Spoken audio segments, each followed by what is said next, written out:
Hey guys, good morning. Welcome back to my channel. For today's video, I get ready with me. So, ayan. May pupuntahan po ako today. So, ayan. Bago tayo mag-makeup, syempre, kailangan natin maglagay ng, hindi ko alam kung paano tawag dito eh. Basta yung pakam hair pads sa buhok ba. Di na babagsak yung bangs, yung mga hair natin pag nagme-makeup tayo. Huwag nyo nang pansin yung boss ko, guys. And syempre, before ko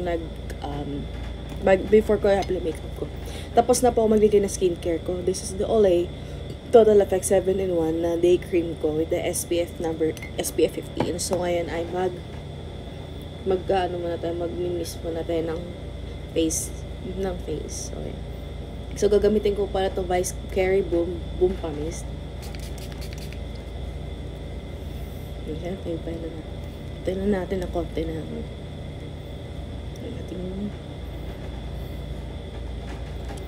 So next ay maglalagay na ako ng Maybelline Fit Me with the shade number 1. So medyo fresh look lang tayo ngayon. So ayan.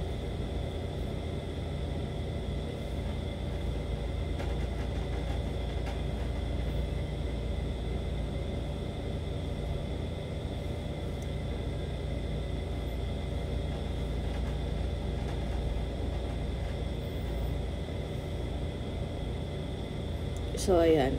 Tapos na ako mamaya ulit ako maglalagay kapag So, i-blend ko. So, kuha lang ako ng sponge. Blending sponge. Huwag nga napansin na madami siya.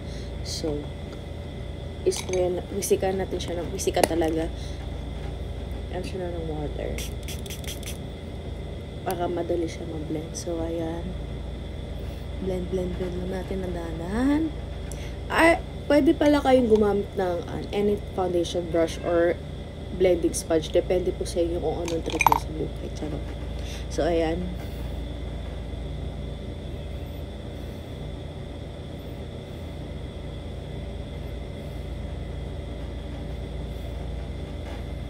And by the way, guys, meron akong tip din sa inyo. Kung bago kayo maglagay ng any matte lipstick, maglagay kayo ng lip gloss or lip balm. So, gumamit ako ng Kiko Milano na lip gloss in the shade number. So, this is the 3D Hydra lip gloss. So, ito yung number, shade number 12. Sorry, shade number 12. Nagkakamali po ako ng pronunciation. Nabubuyoy po ako ngayon. Ewan ko ba kung bakit ako nabubuyoy.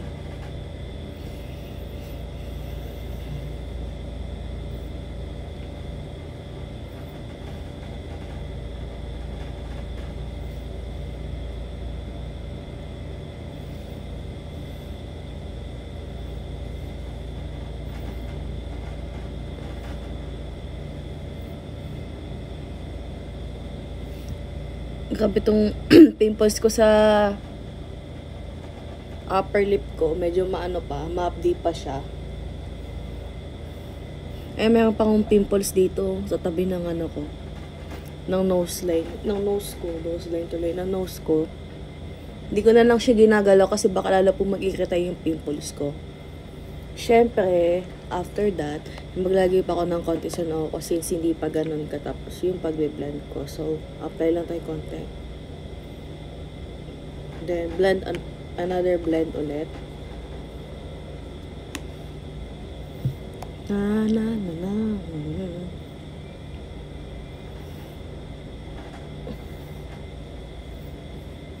So, maganda dito sa skin tint na to is, all in all na siya. Pwede siya skincare, tapos parang, actually, para siyang BB cream na CC cream and all of that.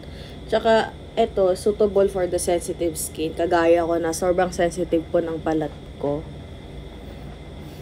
Since gusto ko medyo freshy lang ang look natin.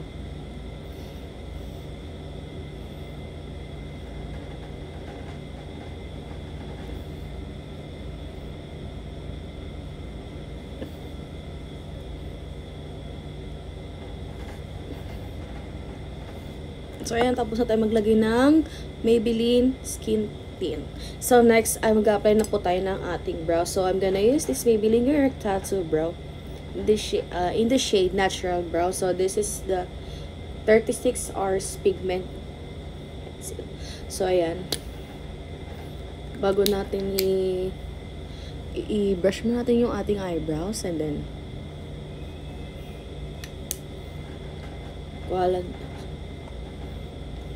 kunin na natin yung mirror kasi di ko masyado nakikita. Medyo malayo sa akin yung mirror. So,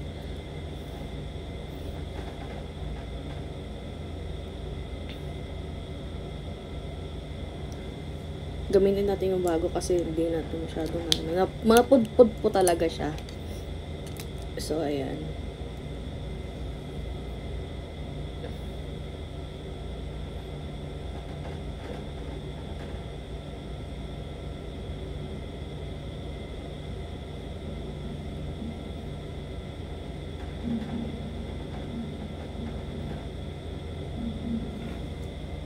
So, ayan na yung aking brows. So, fill-in ko lang yung dulong hair ng brows ko. Dinadaan ko lang kasi baka maputol na naman. Kasi nung naputol siya. So, yun guys, kung tamad kayo mag-pomade or what, pwede lang kayo gumamit ng pencil. So, pencils are really for the beginners na pigme-makeup. So, ako naman, medyo advanced kinemen ako. Pero since medyo nagmamadali po ako, kaya pencil lang ginagamit ko ngayon. And by the way guys, so, ayan,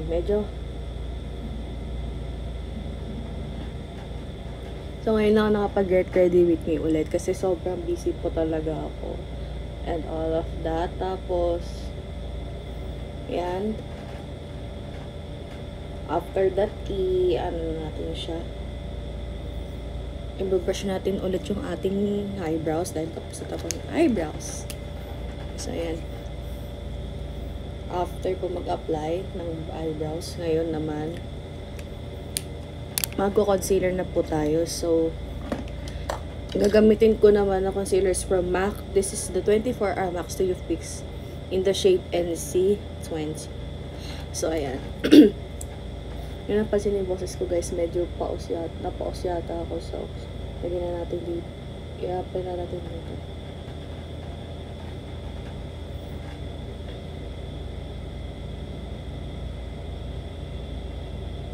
Oh my gosh, kumakapal na palit yung kilay ko. So, ko na pa ulit magpalinis ng kilay mamaya dahil kumakapal na ulit.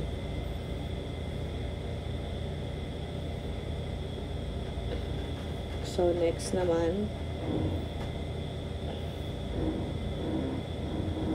naman ay maglalagay na tayo ng blush on. So, I'm gonna use this BLK Color Adapting Lip and Cheek Oil. So, cheek oil and lip oil lang to. So, maganda siya, guys.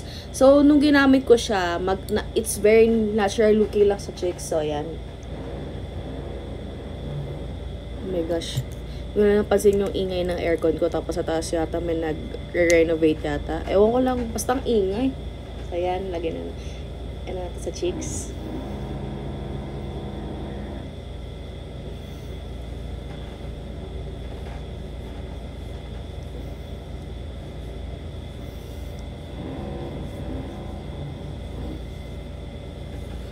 And last, magli-lipstick na po ako. So, ang gagamitin ko is the Vinyl Ink in the shade number 130 Extra.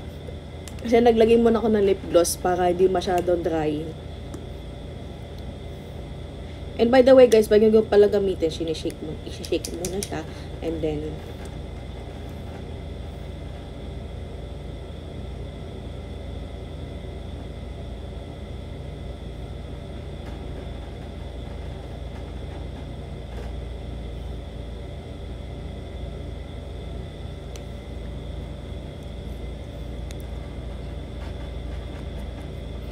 I love this shade. It's so beautiful. So, last but not the least, magsisetting spray tayo para tumagal ang ating makeup. So, I'm gonna use this MAC Prep Plus Prime Fix.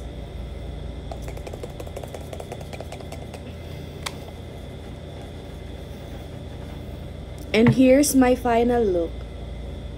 O, diba? Mukhang lang fresh tayo. So, yan. Bye, guys!